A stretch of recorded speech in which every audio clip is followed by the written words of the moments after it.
আসসালামু আলাইকুম। আমার বাচ্চার বয়স 1 বছর, ছোট মেয়ের বয়স।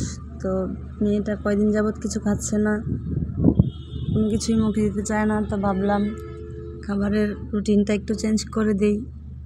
তো হঠাৎ মাথায় আইডিয়া আসলো যে পুডিং বানাই। তো একটা পুডিং বানাতে শুরু করলাম মাত্র একটা ডিম দিয়ে আর হাফ কাপের মতো দুধ দিয়ে। তো প্রথমে আমি ডিমটা ফেটিয়ে নিচ্ছি, খুব ভালোভাবে মসৃণ করে ডিমটা ফেটিয়ে নিচ্ছি। তারপর এখানে অ্যাড করে দিব আগে থেকে জাল করে রাখা দুধ, হাফ কাপ পরিমাণ দুধ দিয়ে দিয়েছি আমি। আগে থেকে দুধটা জ্বালিয়ে ঠান্ডা করে নিতে হবে।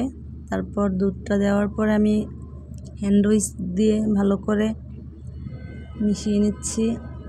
তো এখানে 2 চামচ পরিমাণ আমি চিনি দিয়েছিলাম, যেহেতু বাচ্চার জন্য ওই জন্য চিনিটা কম দিতে চাইতেছি, কারণ চিনিটা বাচ্চা এবং বড় সবার জন্যই ক্ষতিকর। চিনি কম খাওয়াই ভালো।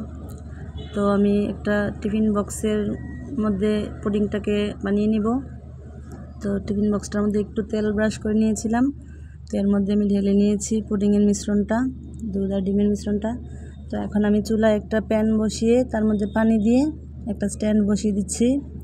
তো এটা ছোট হয়ে গেছে, এটার মধ্যে হবে না, এই জন্য বড় একটা কড়াইতে পানি দিয়ে, মানে পুডিংয়ের মোলটা যাতে অর্ধেক পরিমাণ ডুবে এরকম পরিমাণে পানি দিতে হবে। আর একটা স্ট্যান্ড বসিয়ে আমি বক্সটা বসিয়ে দিলাম আর ঢাকনা দিয়ে ঢাকনার ছিদ্রটা একটা ছোট্ট কাগজ দিয়ে বন্ধ করে দিলাম। তো এরপরে পানিটা ফুটতে শুরু করেছে। প্রথমে আমি আঁচ বাড়িয়ে দিয়েছিলাম, এরপর কমিয়ে দিলাম। প্রথমে ফুল হিটে একেবারে বলক আসা পর্যন্ত অপেক্ষা করে তারপর আমি মিডিয়াম হিটে দিয়ে দিয়েছি। তো এরপরে যে 20 থেকে 25 মিনিট অপেক্ষা করেছি, এর মধ্যে হয়ে গেছে। তো আমি একটা কাপড় দিয়ে নামিয়ে নিলাম। তারপর পুডিংয়ের মোলটা খুললাম আর একটা টুথপিক দিয়ে টেস্ট করলাম। এই যে টুথপিকটা ক্লিন বের হয়েছে, তার মানে পুডিংটা হয়ে গেছে। এই যে এখন আমি কিছুটা ঠান্ডা হলে তারপরে এটা মোল্ড থেকে বের করে নিব।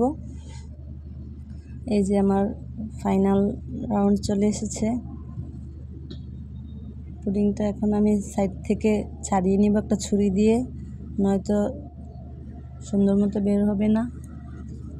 আর একটা প্লেট উল্টিয়ে দিয়ে এখন আমি মোল্ড থেকে পুডিংটাকে তুলে নিব।